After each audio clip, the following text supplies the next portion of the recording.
do alto de Deus. Romanos 8:25 nos implica que nós precisamos perseverar, mas também indica que nós podemos perseverar por causa da nossa confiança que temos nas promessas do nosso Deus.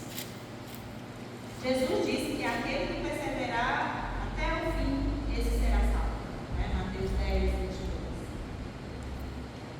E o mundo atual, ele não nos vê num estado de glorificação, pois ainda não nos revestimos da glória que temos no futuro. João falou isso na primeira carta, no capítulo 3, versículo 1. Nós estamos ocultos em Deus. Essa é a ideia. A gente se refugia em Cristo, o mundo não faz nos encontrar e nem nos enredar em suas práticas malignas, de a gente se esconder em Cristo. Mas se a gente parar de ler a Bíblia, parar de frequentar as reuniões da igreja, parar de conversar com irmãos, pedir ajuda, ler Bíblia junto, a gente vai se deixar enredar. Bem fácil.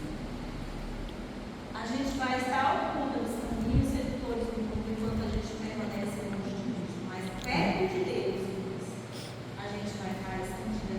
Foi o que Paulo falou para os Colossenses. Eu não vou fazer essa leitura, porque eu sei que já está estudando tempo.